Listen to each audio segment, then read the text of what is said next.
तो दोस्तों नमस्कार। आज हम लोग यूपी पीसीएल टीजी 2 के पेपर को सॉल्व करेंगे। ये पेपर 10 नवंबर 2023 फर्स्ट शिफ्ट का पेपर है। तो आज हम लोग इस वीडियो में पार्ट नंबर 4 करेंगे। इस वीडियो में क्वेश्चन नंबर 76 के आगे से करेंगे। तो चलिए हम लोग वीडियो को शुरू करने से पहले यदि आप लोग चैनल पर नए हैं तो चैनल को सब्सक्राइब करें और बाकी सभी लोग इसे लाइक व शेयर भी करें।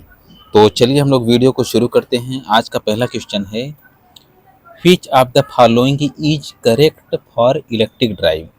इलेक्ट्रिक ड्राइव के लिए कौन सा ऑप्शन इसमें सही है या करेक्ट है। तो देखिए, जो इलेक्ट्रिक ड्राइव होता है कि इलेक्ट्रिक ड्राइव में क्या होता है कि हमें स्पीड को कम ज़्यादा करने की ज़रूरत पड़ती है और हाई लोड उठाने के लिए उसके टायर का अच्छा होना चाहिए और पावर माने कि इसकी रेटिंग भी अच्छी बड़े रेंज की होनी चाहिए। तो इसमें जो सही ऑप्शन है wide range torque speed and power, यानी कि इसकी जो रेंज होनी चाहिए, टार्क की रेंज हाई होनी चाहिए, स्पीड भी और पावर भी। तो इसमें जो सही ऑप्शन है ऑप्शन नंबर सी सही होगा। चलिए अगला क्वेश्चन देखते हैं। Question number 77। क्वेश्चन नंबर 77 में which of the following part of a DC machine known as mechanical rectifier. तो इसमें यह कह रहा है इसमें से कौन सा पार्ट मैकेनिकल रेक्टिफायर के अंतर्गत आता है। मैकेनिकल रेक्टिफायर क्या होता है? ऐसा डिवाइस जो एसी को डीसी में कन्वर्ट करे उसी को हम मैकेनिकल रेक्टिफायर कहते हैं। तो इसमें जो सही ऑप्शन है कम्यूटेटर होता है। कम्यूटेटर अगर मोटर के केस में है तो यह क्या होता है, एक इन्वर्टर जैसा बिहेव करेगा। अगर जनरेटर है तो यह एक रेक्टिफायर की जैसा बिहेव करता है। तो इसलिए इसमें जो सही ऑप्शन है सी वाला सही होगा। कम्यूटेटर एक ऐसा है जो मैकेनिकल रेक्टिफायर की तरह काम करता है। चलिए अगला क्वेश्चन देखते हैं। Question number 78। क्वेश्चन नंबर 78 में निम्नलिखित में से किस प्रकार के गुणधर्मों को विद्युत रोधन गुणधर्म के रूप में नहीं माना जाता है, जो इंसुलेशन की करेक्टरिस्टिक्स नहीं है। यानी देखिए यहाँ निगेटिव क्वेश्चन पूछ रहा है। तो निगेटिव के लिए क्या है कि देखिए, अगर इंसुलेशन की अगर हम बात करेंगे तो रासायनिक गुणधर्म है, यानी कि ये रासायनिक जो है करेक्टरिस्टिक्स होनी चाहिए। ये कह सकते हैं कि यह बेस एंड एसिड के प्रति रेजिस्टेंस होना चाहिए। तो ये होना चाहिए और तापीय गुणधर्म यानी कि हाई टेम्परेचर तक ये सहन कर सके ताकि इसके गुणधर्म चेंज न होने पाए। और वैद्युत गुणधर्म यानी कि यह इलेक्ट्रिकल रेजिस्टेंस का होना चाहिए और तभी अच्छा इंसुलेशन माना जाएगा। तो ज्यामितीय गुणधर्म इस नाम के कोई ऐसा नहीं है इंसुलेशन की प्रॉपर्टी में, तो इसलिए इसका जो सही ऑप्शन है ये सी, ये नहीं गुणधर्म के अंतर्गत माना जाता है। चलिए अगला क्वेश्चन देखते हैं। Question number 79। क्वेश्चन नंबर 79 में संयोजित उपकरण या उपकरणों को फीड करने से पहले उपयोगिता गुणक यूटिलाइजेशन वोल्टेज को स्थिर करने के लिए स्थैतिक डिवाइस का उपयोग किया जाता है। यानी कि वोल्टेज को स्थिर कांस्टेंट करने के लिए, देखिए यहाँ क्वेश्चन कह रहा है उपयोगिता वोल्टेज को स्थिर करने के लिए, स्टेबलाइज करने के लिए इसमें एक जो होता है, जो डिवाइस यूज किया जाता है वो वोल्टेज स्टेबलाइजर होता है। वोल्टेज स्टेबलाइजर यूज करते हैं। तो इसलिए इसका जो सही ऑप्शन है ये सी वाला।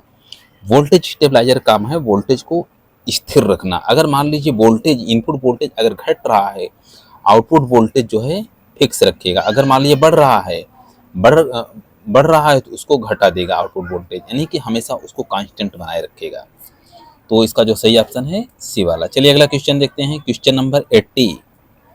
80 में क्या है, अर्थ MEE बस बार अर्थ मूल्य का अच्छा अर्थ प्रतिरोध क्या है।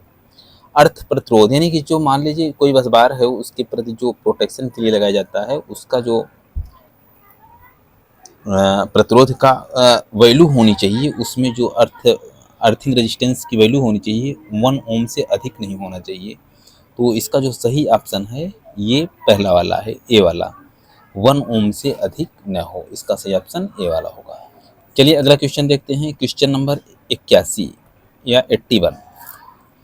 81 में क्या है, which type of preventer mechanism is used the by metallic relay for single phasing protection. इसमें कौन सा है जो मैकेनिज्म में जो यूज किया जाता है बाईमेटेलिक के रूप में, bimetallic relay for single phase preventing protection, single phasing protection के लिए। तो इसमें जो होता है देखिए, ये बाईमेटेलिक स्टिप का होता है, जो ओवरलोड रिले होता है उसी को हम बोलते हैं। इसमें देखिए एक स्टिप ये होती है, दूसरी स्टिप ये दोनों अलग अलग मटेरियल के होते हैं और ये दोनों एक दूसरे से आपस में ये कनेक्ट होते हैं, या कर सकते हैं इसको बांड किए होते हैं, इसको बांधे होते हैं। और उसके बाद जब ये हीट होता है तो इसके दोनों का अलग अलग लीनियर कोफिशिएंट एक्सपेंशन होता है, जो इसमें कह सकते हैं मेटल को हीट करते हैं तो उसकी लंबाई में जो वृद्धि होती है, अलग अलग मटेरियल है तो अलग अलग होगा। जैसे इसका अगर मान लीजिए कम कर दें, इसका लो कर दें और इसका हाई कर दें, इसको हाई कर देंगे, मतलब एक ही टेम्परेचर पे हीट करेंगे तो इसमें क्या है कि यह कम इसमें फैला होगा, इसमें ज़्यादा होने की वजह से इसकी कुछ डिज़ाइन कुछ इस तरीके हो जाएगी, कर्व के रूप में हो जाएगी। और जैसे कर्व होगी यहाँ पर कुछ लीवर होंगे, उसको ऑपरेट करके सिस्टम को बंद कर देता है। तो इसी बेस पे यह वर्क करता है, तो इसको बोलते हैं मैकेनिकल। इसमें एक बार फिर से देखिए, which type of preventing mechanism is used by metal relays for single phasing protection। तो इसमें जो सही ऑप्शन है ये मैकेनिकल होता है, जिसका सही ऑप्शन बी वाला होगा। चलिए अगला क्वेश्चन देखते हैं, क्वेश्चन नंबर 82 में synchronous motor is used as, इसके बाद डैश दिया है, to improve power factor of transmission line, transmission line का पावर फैक्टर इम्प्रूव करने के लिए। तो ये कौन सा डिवाइस यूज करते हैं, इसमें जो यूज करते हैं सिंक्रोनस कंडेंसर। सिंक्रोनस कंडेंसर को हम यूज करके पावर फैक्टर को इम्प्रूवमेंट कर सकते हैं। इसका जो सही ऑप्शन डी वाला। देखिए जब सिंक्रोनस कंडेंसर के रूप में करते हैं तो इसमें जो एक्साइटेशन होता है, एक्साइटेशन का लेवल एक नॉर्मल रखेंगे, एक लो रखेंगे, दूसरा हाई रखेंगे।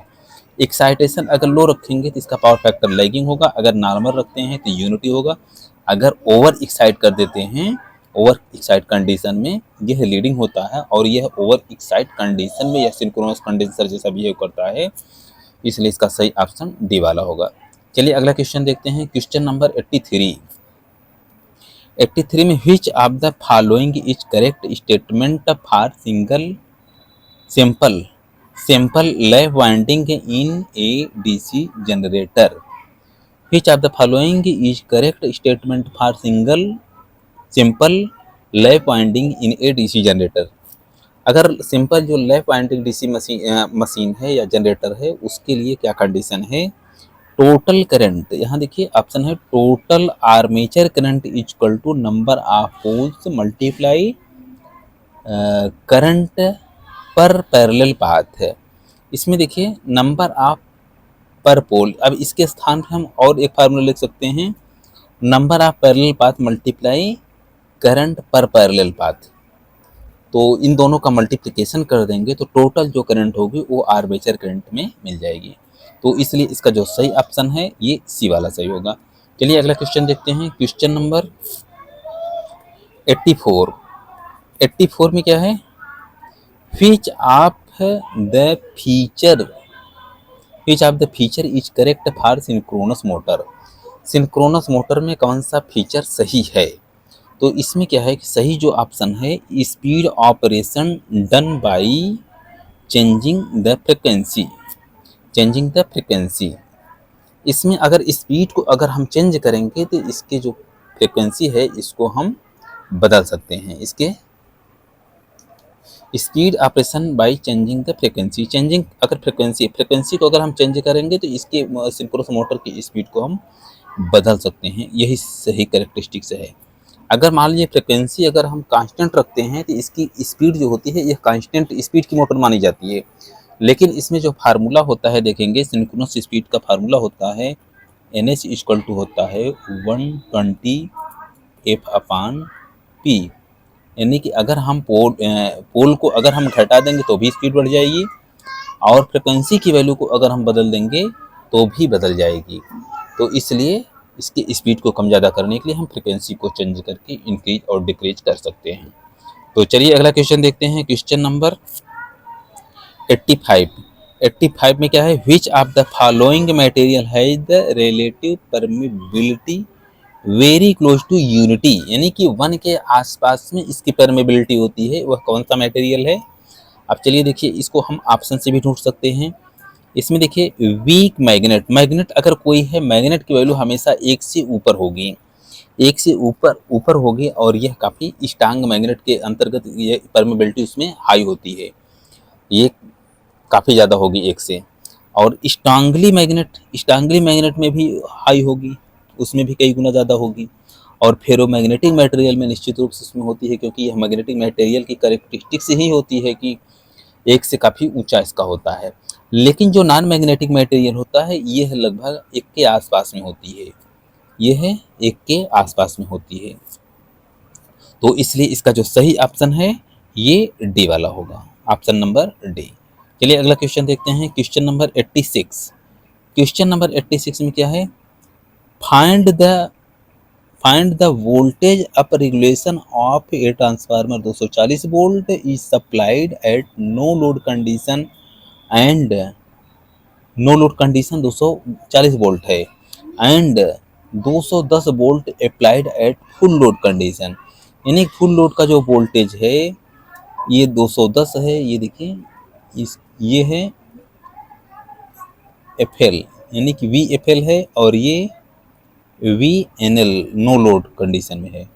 तो इसमें जो फार्मूला होता है वोल्टेज रेगुलेशन का, देखिए V0 माइनस F मतलब full load divide by VF multiply 100, ये। तो इस तरीके अगर करेंगे तो इसमें हम फार्मूले में वैल्यू रखेंगे, तो इसको हम रखेंगे 240 माइनस 210 डिवाइड बाई 210 मल्टीप्लाई 100। अब इसको निकालेंगे तो ये लाएगा 14.2%, इसका वोल्टेज रेगुलेशन होगा। इसलिए इसका सही ऑप्शन ए वाला होगा, ऑप्शन नंबर ए। तो चलिए अगला क्वेश्चन देखते हैं, क्वेश्चन नंबर 87। क्वेश्चन नंबर 87 में क्या है, which of the following reason is incorrect for failure of voltage generation by a shunt generator। Shunt generator कोई वोल्टेज नहीं जनरेट कर रहा है अगर, तो इसका क्या क्या कारण हो सकता है। अगर मान लीजिए हम इसको रन कराने जा रहे हैं तो इसमें वोल्टेज बिल्डअप नहीं हो रहा है, तो इसका मेन क्या क्या कारण, कौन सा कारण नहीं हो सकता है। चलिए देखते हैं, इसमें जो सही कारण है, अगर मान लीजिए वोल्टेज इंक्रीज करने की बात करें, अगर सफिशिएंट रेजिडुअल मैग्नेटिज्म अगर नहीं होगा तो वोल्टेज नहीं जनरेट करेगा। अगर ये इनसफिशिएंट रेजिडुअल मैग्नेटिज्म है तो यह वोल्टेज का बिल्डअप नहीं होगा, insufficient residual magnetism. Field connection are incorrect, field connection का भी अगर कनेक्शन गलत है तो भी वोल्टेज नहीं जनरेट करेगा। द स्पीड इज टू लो, अगर स्पीड भी बहुत कम है तो भी नहीं जनरेट करेगा। अगर the resistance of the field circuit is too low, ये कारण नहीं हो सकता है। तो इसका मतलब ये है कि अगर मान लीजिए यह क्रिटिकल रेजिस्टेंस से वैल्यू अगर अधिक है, फील्ड वाइंडिंग का क्रिटिकल रेजिस्टेंस से वैल्यू अगर अधिक है तो यह वोल्टेज नहीं बिल्डअप करता है। लेकिन यहाँ कह रहा है कि लो कंडीशन में क्या है कि यह वोल्टेज बिल्डअप करता है, तो इसलिए इनकरेक्ट पूछ रहा है। तो इसमें जो सही ऑप्शन है यह सी वाला सही होगा। चलिए अगला क्वेश्चन देखते हैं, क्वेश्चन नंबर 88। क्वेश्चन नंबर 88 में which of the following condition gives effective resistance of 4 ohm out of 3 resistance of 632 ohm, यानी कि इसका कहने का मतलब ये है कि 6, 3 और 2 ओम के 3 रजिस्टर को यूज करके हमें 4 ओम के रजिस्टर को बनाना है। तो हमें कैसे बनाना है, तो देखिए इसको हमें ढूंढने का सबसे बेस्ट ऑप्शन है, ये हम ऑप्शन से अगर ढूंढेंगे तो आसानी से ढूंढ लेंगे। अब देखिए ऑल कनेक्शन इन सीरीज, ऐसा तो हो नहीं सकता, अगर सीरीज में जोड़ेंगे 6, 3, 9, 2, 11, इसका टोटल 11 ओम बन जा रहेगा। और ऑल कनेक्शन इन पैरेलल में देखिए 2 ओम से कम आएगा, 2 ओम से भी कम वैल्यू आएगी, ये भी नहीं होगा, यानी कि ये भी नहीं होगा और ये भी नहीं होगा। अब इन दोनों का ऑप्शन हम देख लेते हैं। अब देखिए पहले सी वाला क्या है, the combination of 6 and 3 ohm resistance in parallel, यानी 6 और 3 एक पैरेलल में है, ये दोनों पैरेलल में है, and series with 2 ohm, and 2 ohm के सीरीज में। इसका मतलब ये है कि देखिए कुछ इस तरीके जुड़ा है, ये देखिए ये मान लीजिए 6 ओम है और ये 3 ओम है।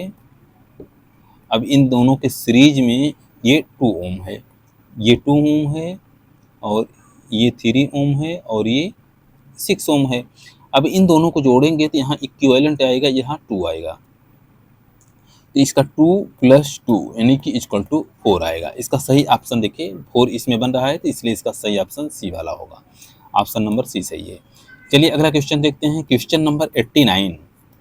89 में क्या है, राष्ट्रीय विद्युत संहिता 2011 की किस धारा में विद्युत प्रौद्योगिकी आरेख, चार्ट और तालिकाओं को बनाने और चालकों के अंकन के लिए दिशा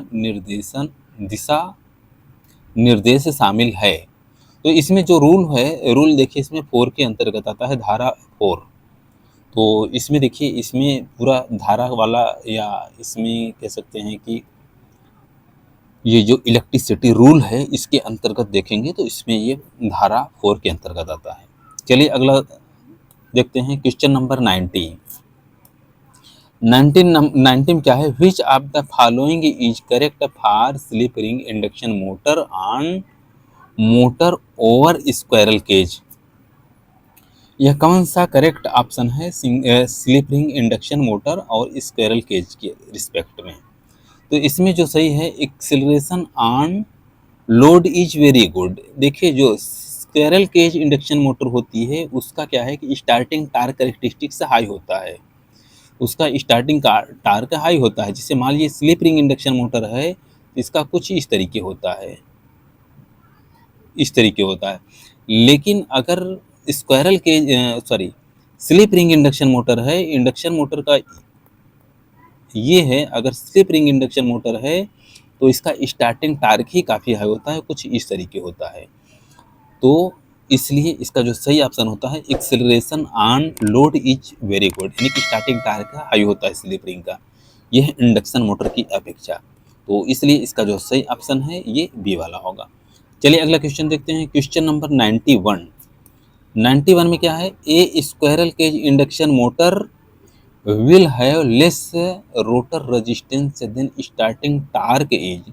इसका रोटर रेजिस्टेंस लो है और starting torque is but running torque is, यानी कि इसमें दो चीज़ें पूछा है, इसमें ये ब्लैंक दिया है 2 प्लेस पर। इसमें क्या होगा, स्टार्टिंग टार्क इसमें लो होगा। अगर स्क्वायरल केज लो रेजिस्टेंस है तो इसका स्टार्टिंग टार्क लो होता है, और जब रनिंग कास्ट होता है रनिंग टार्क जो होता है वो सेटिस्फैक्ट्री होता है, यानी संतुष्टिजनक होता है। तो इसमें से जो सही ऑप्शन होगा डी वाला होगा। चलिए अगला क्वेश्चन देखते हैं, क्वेश्चन नंबर 92। क्वेश्चन नंबर 92 में a N type semiconductor the free electron are called. अगर एन टाइप सेमीकंडक्टर है, यानी कि पेंटावेलेंट इसमें इम्प्योरिटी मिलाई गई है, तो इसमें इलेक्ट्रॉन की अधिकता होती है। देखिए अगर मान लीजिए पी टाइप बना रहे हैं, कौन सा एन टाइप अगर बना रहे हैं तो इसमें इलेक्ट्रॉन की अधिकता हो जाती है, इलेक्ट्रॉन की अधिकता हो जाती है और होल की कमी हो जाती है, होल कमी हो जाती है, इलेक्ट्रॉन की अधिकता हो जाती है। तो इसमें क्या है कि इलेक्ट्रॉन मेजॉरिटी चार्ज कैरियर के अंतर्गत आता है और होल जो होता है यह माइनॉरिटी कैरियर के अंतर्गत आता है, इसलिए इसका जो सही ऑप्शन है बी वाला होगा। चलिए अगला क्वेश्चन देखते हैं, क्वेश्चन नंबर 93। क्वेश्चन नंबर 93 में the RMS value is defined as the square root of means of square of. तो इसमें जो होता है इसकी वैल्यू यह इंस्टेंटेनियस वैल्यू के अंतर्गत आता है। The RMS value is defined as the square root of mean of square of है। तो इसमें जो स्क्वायर को ये आरएमएस वैल्यू को जो डिफाइन किया जाता है यह इंस्टेंटेनियस वैल्यू को डिफाइन किया जाता है। तो इसमें जो सही ऑप्शन है ये ए वाला होगा। चलिए अगला क्वेश्चन देखते हैं, क्वेश्चन नंबर 94। 94 में क्या है, the amount of light emitting in A given direction by source of one candle power is called, ये होता है कैंडेला। कैंडेला होता है कि इसमें क्या है कि एक गिवन डायरेक्शन में इसकी इंटेंसिटी मेजर की जाती है जिसकी यूनिट कैंडेला बोलते हैं। तो इसकी जो सही यूनिट है कैंडेला होगी, इसका सही ऑप्शन ए वाला होगा। चलिए अगला क्वेश्चन देखते हैं, क्वेश्चन नंबर 95। क्वेश्चन नंबर 95 में देखिए यहाँ पर क्या है कि identify the type of winding shown by above diagram. इसमें एक डायग्राम बनाया गया है, इसको ये दिखाना है कि ये बताना है कि ये कौन सा यह डायग्राम है। तो इसका जो डिजाइन है ये डायमंड कॉइल वाइंडिंग के डिजाइन टाइप का है। यह वाइंडिंग डायमंड कॉइल वाइंडिंग के अंतर्गत आता है, इसलिए इसका जो सही ऑप्शन है ये ए वाला होगा। चलिए अगला क्वेश्चन देखते हैं, क्वेश्चन नंबर 96। क्वेश्चन नंबर 96 में देखिए क्या है, identify the above given MCB type. इसमें देखिए एक एमसीबी का जो डिजाइन बनाया गया है यह कौन से टाइप का है। अब इसमें दिया है 4 पोल, सिंगल पोल एंड 2 पोल, 3 पोल। तो इसमें देखिए आर पार जैसे जो क्रॉस करती है, एक पोल ये हो गया, दूसरा ये इस पोल हो गया, यानी कि यह 2 पोल टाइप की है। इसमें जो पोल बनाया गया है 2 पोल टाइप के है, 2 पोल्स हैं, इसमें 2 पोल्स हैं। इसका जो सही ऑप्शन है ये सी वाला, यानी कि सी 2 पोल होगा। तो चलिए अगला क्वेश्चन देखते हैं, क्वेश्चन नंबर 97। क्वेश्चन नंबर 97 में क्या है, which of the following is commercial process for making permanent magnet for speaker, telephone, microphone etcetera. तो इसमें जो सही ऑप्शन है देखिए इंडक्शन टाइप के, यानी कि इसमें यह कह रहा है अगर कोई मैग्नेट बनाया जाता है, अगर हम कमर्शियली जो बनाते हैं वो इंडक्शन के प्रिंसिपल पर इसको मैग्नेटाइज करके परमानेंट मैग्नेट बनाया जाता है। और इसमें जो मेथड यूज करते हैं इंडक्शन मेथड यूज करते हैं।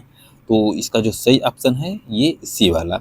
अब टच मेथड भी पहले होता था, लेकिन ये सब चीज़ें ओल्ड टेक्नोलॉजी हैं और इसमें टाइम टेकन होता है, इसलिए इसको यूज नहीं किया जाता है। तो इसमें जो सही ऑप्शन है सी वाला इंडक्शन मेथड, ये आसानी होता है और बहुत बड़े लेवल पे इसमें आसानी से हम परमानेंट मैग्नेट बना सकते हैं। चलिए अगला क्वेश्चन देखते हैं, क्वेश्चन नंबर 98। 98 में क्या है, how many parallel path are required in 6 pole lap connected triplex DC machine, यानी कि कितने पैरेलल पाथ हैं triplex DC machine and 6 pole. तो इसमें जैसे देखिए अब कुल पैरेलल पाथ अगर हम कैलकुलेशन करेंगे, जितने पोल हैं उतने पैरेलल पाथ होंगे। ए की वैल्यू कितना होगी पैरेलल पाथ की इक्वल 6 के इक्वल, और ट्रिप्लेक्स है इसलिए ट्रिप्लेक्स में हम 3 से गुणा कर देंगे, तो इसमें आ जाएगा क्षेत्रिक 18। इसमें जो सही ऑप्शन है ए वाला होगा। चलिए अगला क्वेश्चन देखते हैं, क्वेश्चन नंबर 99। 99 में energy meter should be used in. देखिए जो एनर्जी मीटर होता है इसको हमेशा जो है वर्टिकल यूज करना चाहिए, क्योंकि इसमें जो है ग्रेविटी का भी ध्यान में रख करके इसका डिजाइन किया जाता है। तो इसका जो सही ऑप्शन है वर्टिकल पोजीशन, इसका सही ऑप्शन ए वाला होगा। चलिए अगला क्वेश्चन देखते हैं, क्वेश्चन नंबर 100। क्वेश्चन नंबर 100 में क्या है, which of the following is correct for N type semiconductor. Which of the following is correct for N type semiconductor. N type semiconductor के लिए से इसमें से कौन सा ऑप्शन सही है, इसमें large number of electrons and small number of holes. इसके पहले जो बताया गया था इलेक्ट्रॉन मेजॉरिटी चार्ज कैरियर के अंतर्गत है और होल्स जो होता है माइनॉरिटी चार्ज कैरियर के अंतर्गत आता है। तो यानी कि इलेक्ट्रॉन की संख्या अधिक होगी, इसमें इलेक्ट्रॉन की संख्या अधिक होगी और होल्स की संख्या जो है कम होगी। तो इसलिए इसका जो सही ऑप्शन है ये डी वाला हो। तो बस आज इस वीडियो को यहीं समाप्त करते हैं। वीडियो देखने के लिए धन्यवाद।